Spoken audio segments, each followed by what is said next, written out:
चलिए, very good afternoon. Next एक Poynting vector का न्यूमेरिकल रिजॉल्व करते हैं। It is given that electric field is equals to 4 sin 2 pi into 10 की पावर 70 minus 0.8x a cap z। Clear? Find epsilon r and eta. Clear? चलिए, सबसे पहले अपन इस वेव को कंपेयर करते हैं कि क्या क्या इंफॉर्मेशन हमारे पास में है। हमारी जनरल इक्वेशन थी कॉस या साइन के फॉर्म में वेव को कैसे भी लिख सकते हैं, कोई इशू नहीं है। E0 इंटू ई की power minus alpha Z sine of omega T minus beta Z. Clear? A cap X. इस तरीके से आपने वेव पढ़ी थी। तो यहां से आपने देखा था इलेक्ट्रिक फील्ड जो है वो ए कैप एक्स डायरेक्शन में है। क्लियर? अब देखते हैं इस क्वेश्चन में जो इलेक्ट्रिक फील्ड गिवन है वो ए कैप जेड डायरेक्शन में। तो हमारे लिए जो इलेक्ट्रिक फील्ड की डायरेक्शन हो गई ए कैप जेड। वेव किस डायरेक्शन में प्रोपोगेट हो रही थी हमारे क्वेश्चन में? Plus a cap Z direction में। बीटा के साथ में जो भी क्वांटिटी है उसके आगे एक नेगेटिव साइन लगा दो तो आपको मिल जाएगी डायरेक्शन ऑफ प्रोपोगेशन, जिस डायरेक्शन में वेव प्रोपोगेट हो रही है। यहां पर आप देखें आपकी वेव प्लस एक्स डायरेक्शन में प्रोपोगेट हो रही है। चलिए, तो मैं आप एक बार डायरेक्शन यहां पर लिख देता हूं। इलेक्ट्रिक फील्ड आपकी जा रही है ए कैप जेड डायरेक्शन में, वेव जा रही है आपकी ए कैप एक्स डायरेक्शन में। क्लियर? क्या क्या चीजें हम इससे इन्फर कर सकते हैं? पहला, बीटा इंटू जेड होता है तो बीटा की वैल्यू 0.8 है। थर्ड जो हमने कंक्लूड करा, बीटा गिवन है 0.8। क्लियर? फोर्थ, आप देख सकते हैं ये क्वांटिटी जो है वो 1 है। E0 की वैल्यू कितनी है? 4। तो E0 की वैल्यू हमको मिल गई 4। E की पावर माइनस अल्फा z की जो क्वांटिटी है वो 1 है। ये तभी आ सकता है या तो अल्फा 0 हो या z 0। z 0 कर दोगे तो आपकी वेव जो है एक डायरेक्शन में प्रोपोगेट होगी ही नहीं, बल्कि आपकी वेव एक डायरेक्शन में प्रोपोगेट हो रही है। दैट मीन्स अल्फा आपका 0 होगा तो अट्यूनेशन जो है वो कितना है आपका? 0। आपकी वेव बिल्कुल भी अट्यूनेट नहीं हो रही है। तो यहां से हम कंक्लूड करते हैं अल्फा की वैल्यू 0 हो सकती है, दो ही केसेस में होती है। या तो मीडियम इज लॉसलेस और the medium is free space. या तो मीडियम लॉसलेस है या तो मीडियम कैसा है? Free space. क्लियर? अब इन दोनों में से हम चेक करते हैं। हमको पता है फ्री स्पेस में जो आपकी वेव है वो वेलोसिटी ऑफ लाइट से मूव करती है, यानी कि वेलोसिटी का फॉर्मूला होता है ओमेगा बाय बीटा। तो वेलोसिटी होती है वेव की 3 इंटू 10 की पावर 8 फ्री स्पेस में। ओमेगा हमको पता है ओमेगा टी 2 पाई इंटू 10 की पावर 7 अपॉन बीटा। बीटा कितना है? 0.8। तो आप देखें ये दोनों चीज़ें बराबर नहीं हैं, इसका मतलब ये फ्री स्पेस भी नहीं है। The medium is lossless. Clear? और अगर मीडियम लॉसलेस है तो उसमें जो सिग्मा की वैल्यू होती है वो होती है 0। एप्सिलॉन की वैल्यू होती है एप्सिलॉन 0 इंटू एप्सिलॉन आर, और म्यू की वैल्यू होती है mu 0 into mu R. Clear? आपको क्वेश्चन में, मैंने बोर्ड पे लिखा नहीं है, पर क्वेश्चन में आपको देके रखा है the medium is non magnetic. For all non magnetic mediums the mu R, the value of mu R is 1। तो फाइनली अब हमको पता पड़ गया हमारा मीडियम लॉसलेस है और ये कंडीशंस अब हमको प्रूव करनी है। क्लियर? सबसे पहले आपको निकालना है epsilon R. For lossless media omega होता है आपका, सॉरी बीटा होता है आपका omega into under root mu into epsilon. Clear? Last case में हमने प्रूव करा था by putting sigma equals to 0। Beta की वैल्यू हमारे पास में अवेलेबल है, बीटा की वैल्यू है 0.8। ओमेगा भी अवेलेबल है 2 पाई इंटू 10 की पावर 7। म्यू को आप लिख सकते हैं अंडर रूट में mu 0 into mu R into epsilon 0 into epsilon R. Clear?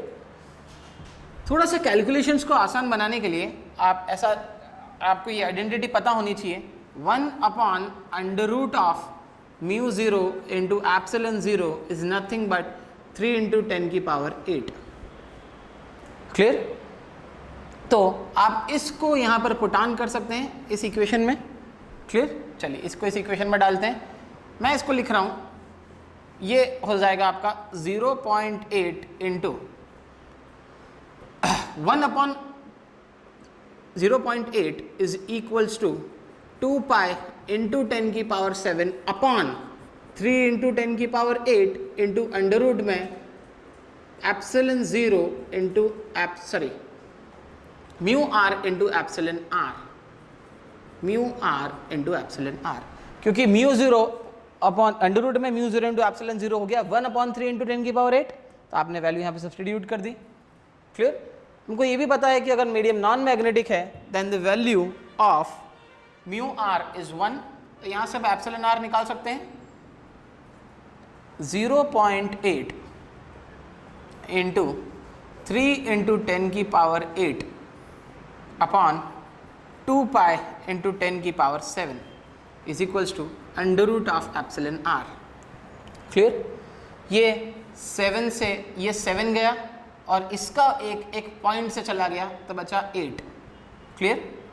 तो ये हो जाएगा 2 4 ज़ा 8 4 3 ज़ा 12 12 by pi is equals to under root of epsilon are.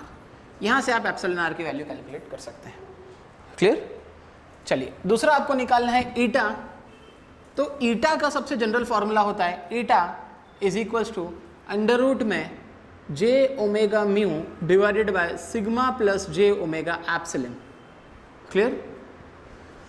Lossless medium में सिग्मा की वैल्यू 0 होती है, तो सिग्मा की वैल्यू हो गई 0, जे ओमेगा से जे ओमेगा कैंसिल, तो ईटा की वैल्यू हो गई अंडर रूट में mu by epsilon which is again is equals to under root of mu 0 into mu r upon epsilon 0 into epsilon are. Clear? तो ये अंडर रूट में म्यू 0 अपॉन एप्सिलन 0 आपका होता है intrinsic impedance. Clear? That is nothing but 377 ohm और 120 पाई, make it better 120 पाई। Clear? बचेगा अंडर रूट में mu r upon epsilon are. Non magnetic medium के लिए म्यू आर की वैल्यू कितनी है 1, तो 1 अपॉन एप्सिलन आर, और अंडर रूट एप्सिलन आर की वैल्यू है आपकी 12 बाय पाई। क्लियर? तो आप इस वैल्यू को यहाँ पे सब्स्टिट्यूट कर सकते हैं 120 pi upon under root epsilon R which is equals to 120 pi upon under root epsilon R की वैल्यू है 12 बाय पाई, तो 12 बाय पाई तो ऊपर आ जाएगा 12 1 ज़ा 12, तो हो जाएगा 10 पाई स्क्वायर। नेक्स्ट आपने इंट्रिंसिक इम्पिडेंस कैलकुलेट कर दिया 10 पाई स्क्वायर। थर्ड, अब आपको कैलकुलेट करना है time average power carried by the wave. Clear? Next time average power आपको निकालनी है, तो पावर निकालने का हमारा सिंपल सा फॉर्मूला होता है power is equals to E cross H. Power is equals to E, E की वैल्यू हमारे पास में अवेलेबल है 4 साइन 2 पाई इंटू 10 की power 7 minus 0.8x। Clear? Cross H.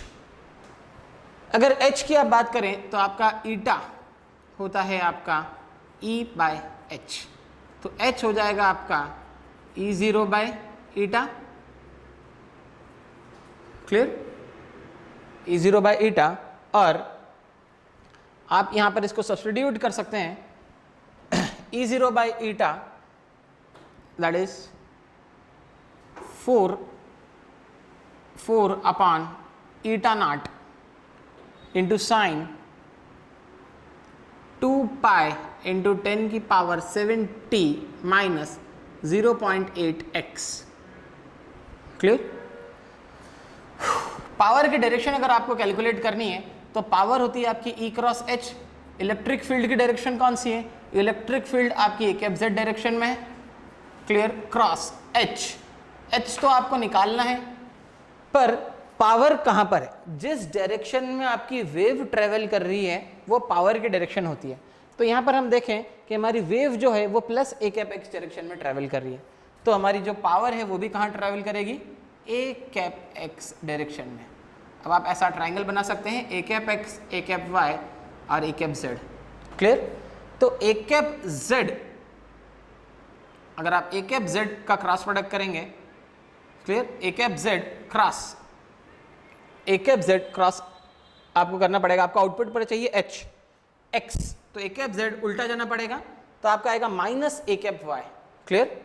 तो अगर आप पावर की डायरेक्शन देखना चाह रहे हैं तो पावर की डायरेक्शन तो आपको क्लियरली यहां से दिख जाएगी, आपकी पावर की डायरेक्शन है ए कैप एक्स। क्लियर? और आपकी जो इलेक्ट्रिक फील्ड की डायरेक्शन है वो है आपकी ए कैप जेड, और जो आपकी मैग्नेटिक फील्ड की डायरेक्शन, एक एक्स्ट्रा आपको बता रहा हूं मैं, जो मैग्नेटिक फील्ड की डायरेक्शन है वो जाएगी माइनस ए कैप वाई। क्लियर? हालांकि इस क्वेश्चन में इसका काम नहीं है, बट देन टू इसको अगर आप रिजॉल्व करें तो ये हो जाएगा 4 4 16, 16 अपॉन ईटा 0 साइन स्क्वायर। क्लियर? ये हो जाएगा साइन स्क्वायर, मैं इसको omega T minus beta x, omega T minus beta x, इतनी बड़ी टर्म को लिखने की जगह मैं लिख रहा हूँ sine square into omega T minus beta x. Clear? Sine square theta को लिख सकते हैं 1 माइनस कॉस 2 थीटा बाई 2, तो 16 अपॉन ईटा 0 into 1 minus cos 2 into omega T minus beta Z. Clear? Sine square theta को लिख दिया 1 minus cos 2 theta by 2। Clear? This is the power. और अगर आपको टाइम एवरेज पावर निकालनी है तो टाइम एवरेज पावर निकालने के लिए आपको इस पावर को इंटीग्रेट करना पड़ेगा थ्रू द एंटायर टाइम, यानी कि टाइम एवरेज पावर निकालने का फॉर्मूला होता है P average is equals to 1 by T integration from 0 से लेकर T of the instantaneous power. यहाँ पर जो आपने पावर निकाली है इंस्टेंटेनियस पावर है, इस वैल्यू को अगर आप यहाँ पे डालेंगे तो कॉस जो है वो उसके कंप्लीट टाइम पीरियड में, कंप्लीट टाइम पीरियड में आप कॉस या साइन का इंटीग्रेशन करते हैं तो आपको मिलता है 0। क्लियर? तो आपका 1 बाई टी से टी कैंसिल हो जाएगा, तो आपको जो एवरेज पावर सिर्फ मिलेगी, time average power is nothing but 16 upon 2 eta 0। Clear? This is your time average power. और जब आप इसको पूरा कैलकुलेट करेंगे तो आपको कंप्लीट वैल्यू यहाँ पर मिलेगी 81 into a cap x. This will be somewhere 81 into a cap x milliwatt per metre square. Clear? Milliwatt per metre square. Poynting vector हमेशा वाट पर मीटर स्क्वायर में होता है ना? ये हमेशा पावर अपॉन एरिया की terms आपको देगा। तो 81 A cap X into milliwatt per metre square. Clear? चलिए नेक्स्ट थर्ड क्वांटिटी आपको कैलकुलेट करनी है, total power crossing 100 centimetre square plane. Clear?